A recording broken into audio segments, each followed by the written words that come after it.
Welcome to Kansas Ag Report. I'm Ken Rogers. On this week's program, we sit down with Jim Gulliford, who is the Administrator for Region 7 with the Environmental Protection Agency. We'll talk about what's working, what's not, and some of the things that they're working on for the future. We'll also have reports from Kansas Corn, Kansas Wheat, and the Kansas Farm Bureau, and the weekly updates from the Kansas Livestock Association, as well as Paragon Ag Advisors. The Kansas Ag Report brought to you in part by Kansas Farm Bureau, a grassroots organization representing the state's farmers and ranchers since 1919, kfb.org. Kansas Wheat Commission, leading in the adoption of profitable innovations for wheat. Online, kswheat.com. And Kansas Corn, building the future of Kansas corn. Online, kscorn.com.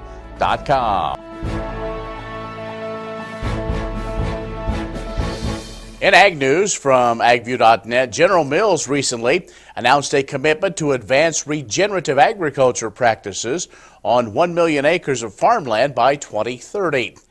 The company will partner with organic as well as conventional farmers, suppliers, and farm advisors in some key growing regions to drive the adoption of regenerative agriculture practices. In a release, General Mills claimed that the global food system accounts for roughly 1/3 of greenhouse gas emissions and 70% of water consumption. So the company says regenerative agriculture is a holistic method of farming that deploys practices designed to protect as well as enhance natural resources and some farming communities.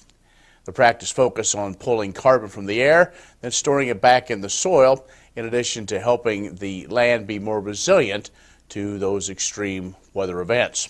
The company says it will partner with key suppliers to drive the adoption across some key ingredients like oats, wheat, corn, dairy feed, as well as sugar beets.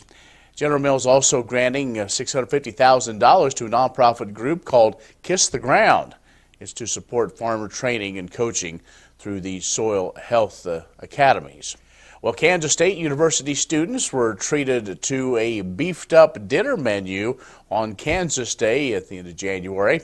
The Kansas Beef Council partnered with the Beef Cattle Institute as well as dining services at K-State to offer a larger portion burger to students that were eating in the 3 on-campus dining halls of Kramer, Derby, and Van Zyl. Now, on a normal day, students are offered a 2-ounce beef burger patty, but this partnership allowed kitchens to serve a 5.3-ounce burger. In addition, a whole lot of toppings were added to the night's offering, so that means students could build their perfect burger.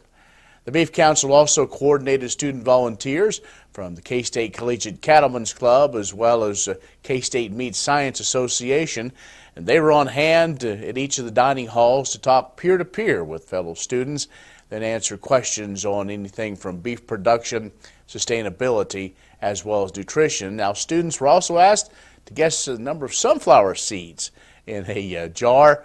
They got a chance then to win a beef prize package. By the way, results from the event, well, it showed Kramer Dining Hall served 450 burgers. That's 38% of the total student diners.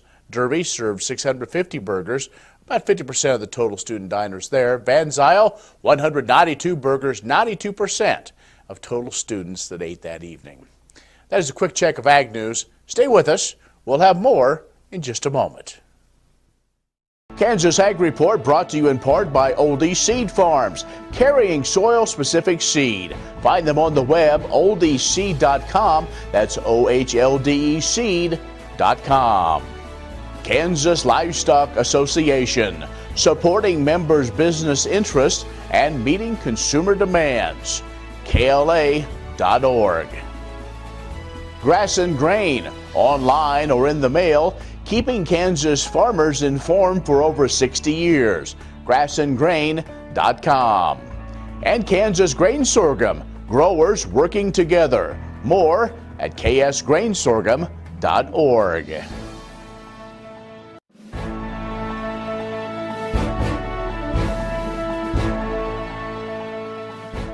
name is Josh Rowe, and I serve as the Vice President for Market Development Public Policy at Kansas Corn. And happy to be here talking to everyone in the Capitol today. We've really seen, as far as agriculture is concerned, a relatively light session. I think some of that's due to the fact that with the change in administration, people are just kind of feeling things out. We also have some new leadership across, especially on the House side, some committees there. And quite frankly, the last session was a really heavy session for agriculture-related bills, so there just hasn't been that much issues that has went through the hopper.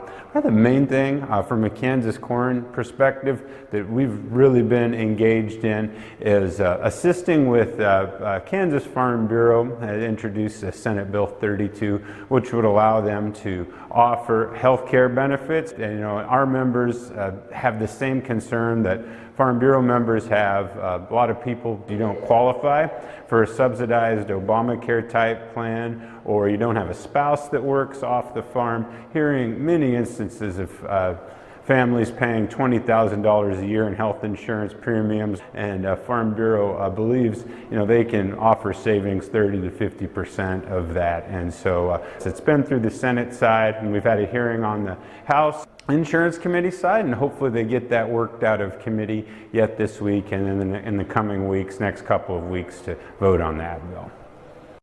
Kansas Corn reminds you that E15 fuel is the right choice for every kind of driver. For the car enthusiast, E15 has higher octane. For the thrifty driver, E15 is priced lower than regular unleaded. For the nature lover, E15 provides cleaner air. For the shopper who buys local, E15 has more ethanol from our Kansas corn farms. Choose E15 for a higher octane, lower price, cleaner American fuel. Message from the Kansas Corn Commission. Learn more at kscorn.com. Agriculture information on your computer or mobile device. News and views on grains, livestock, policy, and opinions from newsmakers can be found by liking AgView on Facebook, and on Twitter, follow AgView News, a reliable and relevant source. agview.net.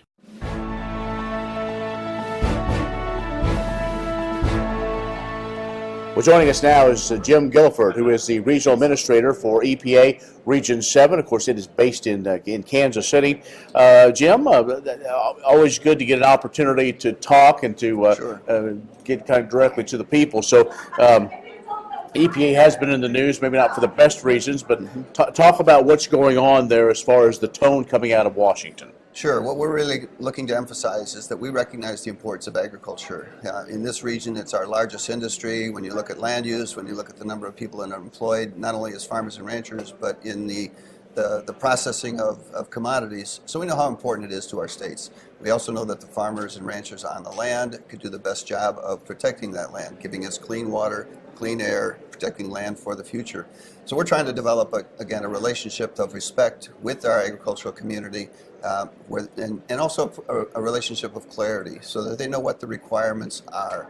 And we're working to take away some of the confusion that exists in some of the current rules of the agency and bring them back to what we think congressional intent was. Sure. Okay. A couple things we want to talk about specifically in Kansas, and probably the top one that has a big impact for a lot of our largely populated areas, and even to the north of us, is the Flint Hills burning. And there's been, I think, really a lot of confusion of what can and cannot happen, and maybe some of the levels that could bring. Okay, three things first I would say about the importance of it is we know that landscape of the Flint Hills and the native prairie was established and maintained under a burning regimen, that natural wildfires are what maintained the actual prairie as we found during settlement. Secondly, we also know that continuing the burning of that landscape through prescribed burning by the farmers and ranchers themselves, again, helps to restore and actually continue the function of, again, that ecosystem, but it also gives them lush green vegetation for grass, and when we bring stockers onto the landscape in the summer. So there's two values from the actual producer standpoint: maintaining the actual ecosystem that's so important to them, and then getting good vegetation. But then the third part of it is that when we burn a lot in a condensed period of time, we generate enough smoke that it can be problematic for the health and safety of not only Kansans, people that are very close to where the actual burning occurs, but enough of the smoke can move into large populated areas, both in Kansas, Kansas City, Nebraska, and those types of locations. So what we're doing is working with the growers themselves to say, first of all, that your decisions on burning are still your decisions. There is no statute that says you must burn at this time or you can't burn at this time. So it's still in the hands of the producers. That's what we want it to be. But anything that the producers can do to extend the burning season, either in the spring and into the fall, again, spreads out the burning over time, which then we get less real elevated levels of particulates and pollutants from the actual burning itself. We're talking with Jim Gulliford, who is the Region 7, the Director for EPA Region 7, and we'll take a break and be back with more in just a little bit. Kansas Ag Report brought to you in part by Kansas Farm Bureau, a grassroots organization representing the state's farmers and ranchers since 1919.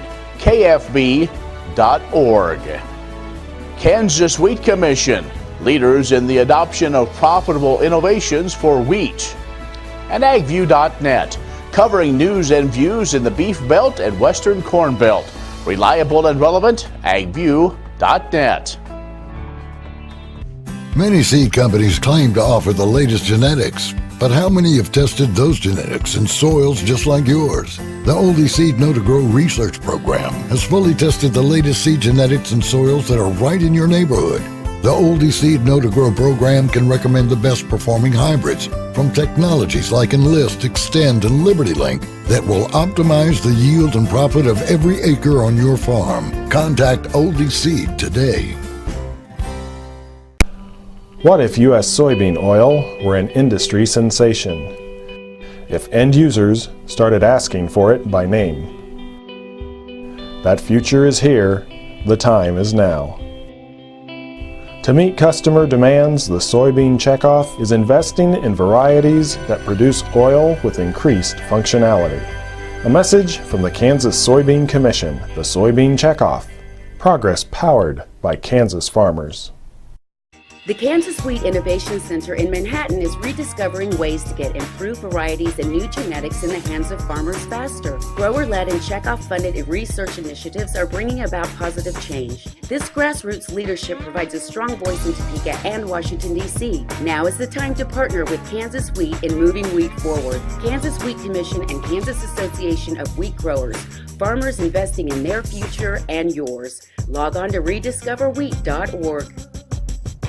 Agriculture information on your computer or mobile device. News and views on grains, livestock, policy, and opinions from newsmakers can be found by liking AgView on Facebook, and on Twitter, follow AgView News, a reliable and relevant source. AgView.net.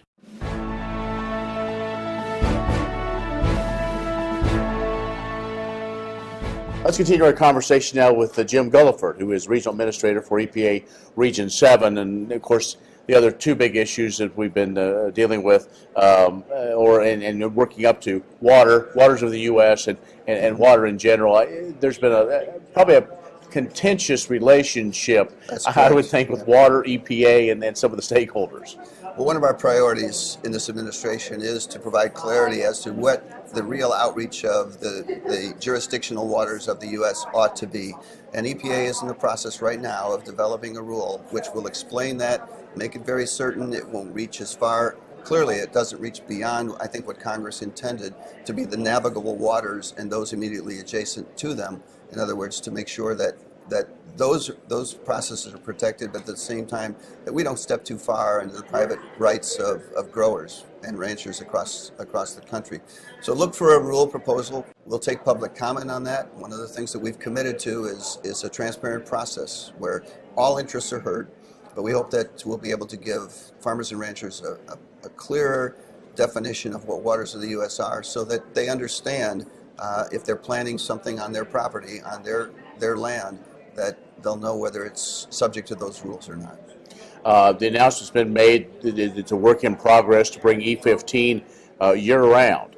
Yes. There's a little trepidation by some say, will it get done in time to really to meet the peaks and so on. kind of give us an update on that process of what's going on at EPA? Sure. The President instructed EPA to develop a rule to authorize the use of E15, as you say, year-round. And so the agency will go through that same rulemaking process because we have to build the justification for it, why it's safe, why it's healthy, why it doesn't affect air quality, those types of things, so that we can defend a rule and make sure that we don't propose something that gets challenged and rolled back. And hopefully then by early summer, we'll have a rule, again, authorizing year-round use of E15. We talked a little about water. Let's step back a little bit, and in our remaining little minute here. So the CAFO's, confined animal feeding operations, there a few years ago that was a big issue. It's still something of concern, but most producers, most operators are doing their best to fall within those guidelines. Sure. In our livestock industries, both the CAFOs for whether we're talking cattle, swine, poultry, all of them, they pretty well do understand what their responsibilities are. And we find that that way of producing livestock or producing protein across the landscape is one that can be very environmentally friendly. It can work out. We have very few releases, very few problems.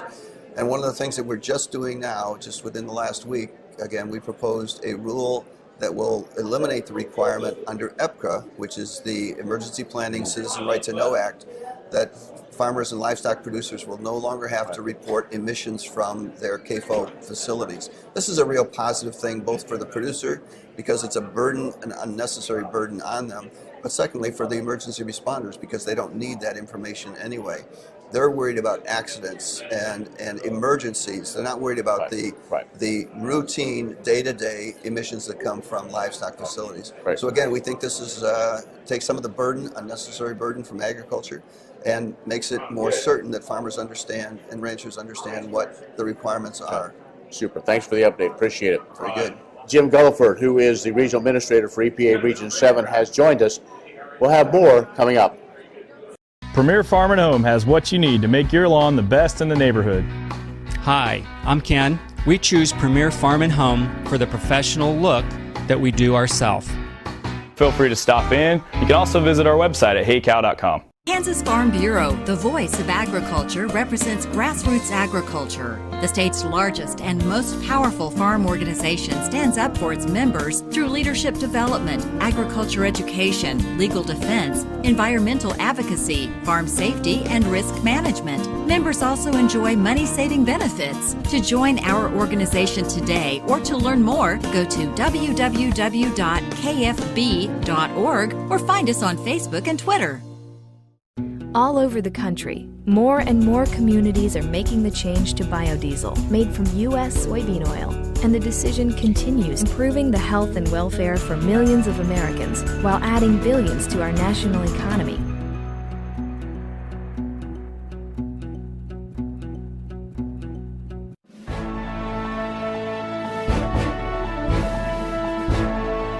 Mexico has become the largest buyer of U.S. wheat in the world.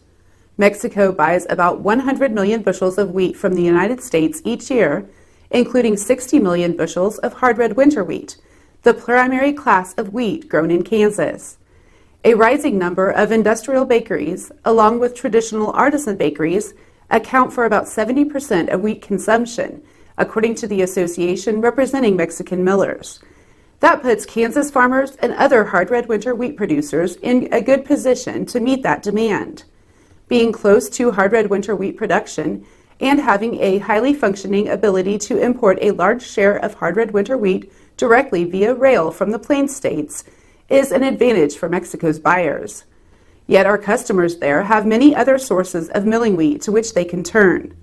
The United States-Mexico-Canada Agreement, or USMCA, has been signed by leaders of the United States, Canada, and Mexico. It now needs to be ratified by Congress. If it doesn't pass and the president pulls out of NAFTA, Mexico could begin to shift their imports to other origins. The USMCA includes important provisions for wheat farmers. Most notably, USMCA retains tariff-free access to imported U.S. wheat for our longtime flour milling customers in Mexico. Congress must vote to ratify USMCA. That is a crucial step toward rebuilding trust in U.S. wheat as a reliable supplier in this important neighboring market. Many seed companies claim to offer the latest genetics, But how many have tested those genetics in soils just like yours? The Oldie Seed Know to Grow research program has fully tested the latest seed genetics in soils that are right in your neighborhood. The Oldie Seed Know to Grow program can recommend the best performing hybrids from technologies like Enlist, Extend, and Liberty Link that will optimize the yield and profit of every acre on your farm. Contact Oldie Seed today.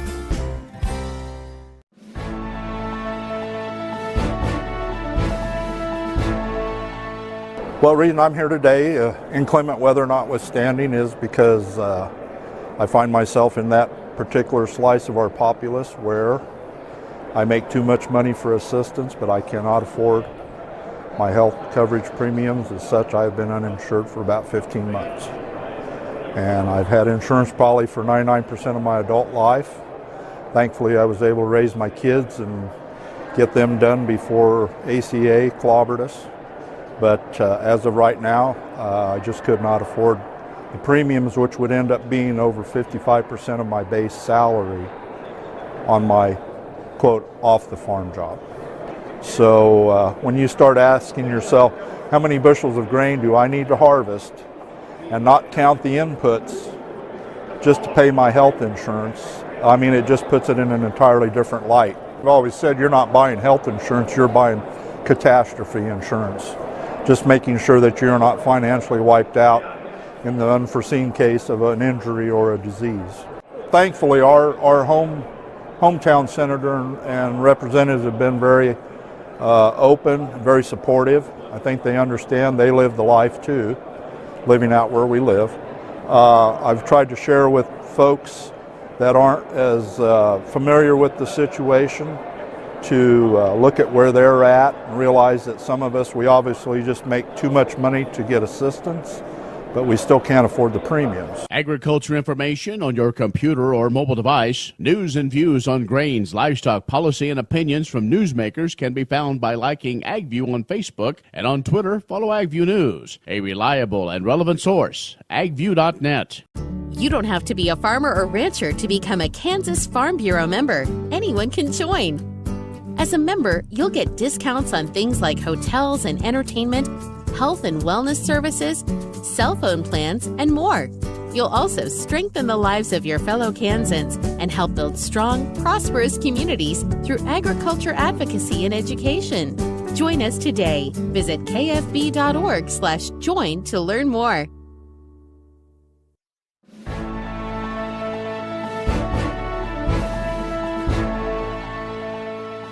The Kansas Livestock Foundation is now accepting applications for the 2019 through 2020 school year.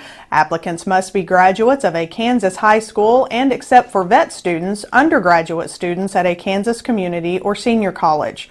The Merck Cartridges for Cash program offers $1,500 scholarships to Kansas State University veterinary medicine students and $1,000 awards to undergraduates studying animal science. Pawnee County KLA members turned in the most cartridges at the 2018 convention, guaranteeing them a winner provided a qualified student applies. Hempel Oil and Mobile Delvac will offer $1,000 scholarships to juniors and seniors at K-State and Fort Hays State University. Go Bob Pipe and Steel will sponsor a $1,000 award for a student attending a Kansas junior or senior college. Proceeds from the 2018 Kansas Cattlewomen Silent Auction and Kansas Livestock Foundation Club Calf Sale will fund $1,000 KCW and Youth in Ag scholarships. Scholarships in the amount of $1,500 will be offered in memory of Douglas Lau. A $500 scholarship will be given in memory of Fred H. Woodbury from Quennemo. Students residing in Chase, Franklin, Lyon, Osage, and Wabaunsee counties will be given preference. Glenn and Clyde Lindstrom scholarships in the amount of $1,000 also are being offered, with preference given to students in USD 400. One application applies to all scholarships and can be found on the KLA website. Applications are due April 20th. What does a brighter, more sustainable future look like in our cities and towns, and how do we get there? When New York needed an alternative fuel source to reduce carbon emissions, the city found what it needed in biodiesel made from U.S. soybean oil.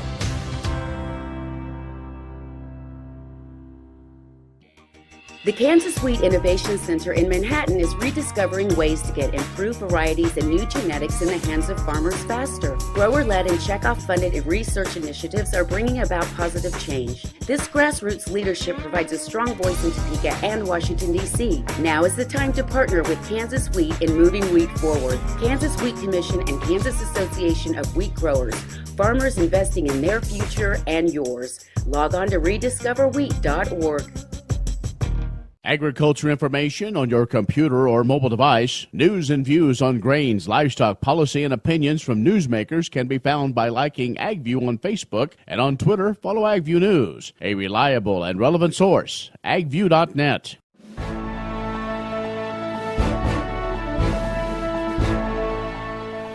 Good morning. I'm Derek Hermish with Paragon Ag. What is more important, being in the right place or being there at the right time? The hog market has been living and breathing the African swine fever debacle in China for the last 6 months. As it has spread, the initial reaction and analysis that came with it was perceived as bullish towards the hog market because there would be a cutback in supply. Indeed, the market rallied some from the middle of August into September, and it would seem the influence of African swine fever was a big part of that. The less reported story was that it would also come with a decrease in demand, which occurred in the fourth quarter of 2018 as the Chinese consumer lost some appetite for pork. This decreased demand brought a price tumble with it, dropping April hog futures to new contract lows. In the last 2 weeks, though, hogs have been on the move higher, with the idea that the culling of the pig herd in China is still going to have a major effect, expecting to be friendly towards prices going forward, with the full effects of diminished supplies not to be felt until late summer or fall. This is readily reported opinion analysis from those covering the situation. What is less readily reported is that if African swine fever were to spread to North America, and specifically the United States, we would likely see a large decrease in demand domestically as the story gets digested by the U.S. consumer. It would seem timing is everything. I'm Derek Hermish. Have a good day. Kansas Farm Bureau, the voice of agriculture, represents grassroots agriculture. The state's largest and most powerful farm organization stands up for its members through leadership development, agriculture education, legal defense, environmental advocacy, farm safety, and risk management. Members also enjoy money-saving benefits. To join our organization today or to learn more, go to www.kfb.org or find us on Facebook and Twitter. All over the country, more and more communities are making the change to biodiesel made from U.S. soybean oil, and the decision continues improving the health and welfare for millions of Americans while adding billions to our national economy.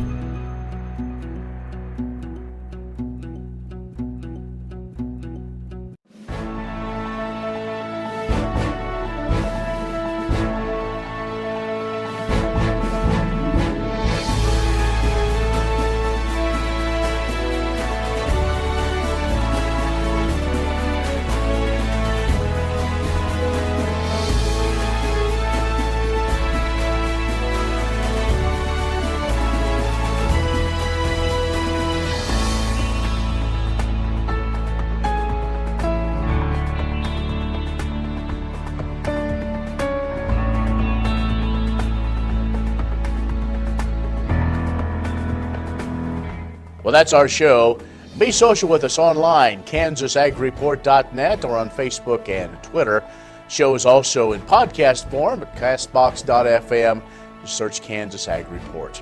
I'm Ken Rogers. Thanks for watching. We'll see you next week.